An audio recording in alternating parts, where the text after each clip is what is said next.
আমরা আগের এপিসোডে যেমন বলেছিলাম যে আমাদের সেই মাস্টারমশাই ক্লাস 8-এ লাইফ সায়েন্সের টিচার অজিত দা, উনি আমাদের হিউম্যান রিপ্রোডাকশন নিয়ে পুরো ডিটেলে বলেছিলেন। এবার এই কথাগুলো বলার পর কি হয় বলুন তো, ছেলেরা আস্তে আস্তে খুলতে শুরু করে। উনি আমাদেরকে বললেন যে তোদের কি প্রশ্ন আছে তোরা আমাকে কর। অবশ্যই এই কথাটার আগে তো আমরা এই প্রশ্ন স্যারকে করার সাহস রাখতাম না। সবার মনেই কিন্তু একটা প্রশ্ন থাকে, আপনি যতই আপনার সন্তানকে এটার থেকে দূরে রাখুন সে কিন্তু এটার ব্যাপারে জানবে।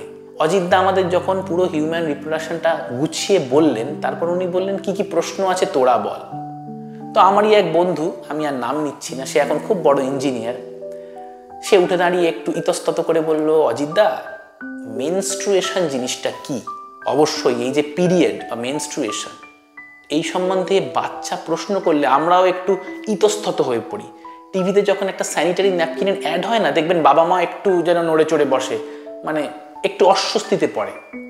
বাচ্চাও কিন্তু অস্বস্তিতে পড়ে, সেটা ভাঙতে হবে। তো অজিত দা কি বললো সেই গল্পটা আপনাদের বলি, কারণ গল্পটা খুব সুন্দর। একবার এক ভদ্রমহিলা বাড়িতে বসে আছেন, তার স্বামী অনেক দিন পর বিদেশ থেকে আসবেন। তো স্বভাবতই বাড়ি সাজিয়ে গুছিয়ে রেখেছেন, নতুন পর্দা, রান্নার টেবিলে অনেক রকমের খাবার দাবার বানিয়েছেন উনি, যে হাজবেন্ড ফিরছেন বাড়িতে। তো হঠাৎ করে উনি একটা চিঠিতে জানতে পারলেন যে হাজবেন্ড আসছে না। যেই উনি এটা জানতে পারলেন, কি করলেন বলুন তো, সঙ্গে সঙ্গে খুব রাগে দুঃখে অভিমানে নতুন পর্দা ছিঁড়ে ফেলে দিলেন, খাবার টেবিলের খাবার ঠাবার সব যা বোল্টহোল ছিল সব ধাক্কা মেরে ফেলে দিল, এদিক ওদিক সব ভেঙে চুড়ে একাকার কাণ্ড, ঘরটা একেবারে লন্ডভন্ড হয়ে গেল। ঠিক মেনস্ট্রুয়েশনও এই জিনিসটাই। ইউটেরাস বা জরায়ুতে ওভাম, ওই যে ভদ্রমহিলার সঙ্গে তুলনা করলেন, ওভাম কিন্তু ওয়েট করে থাকে যে স্পার্ম কখন আসবে।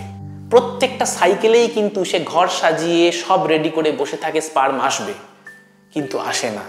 যখনই ঠিক সময় স্পার্ম আসে না, ওভারি কি, ইউটেরাস কি করে, তার যে এই সাজানো সংসারটা সে ভেঙে তছনছ করে দেয়।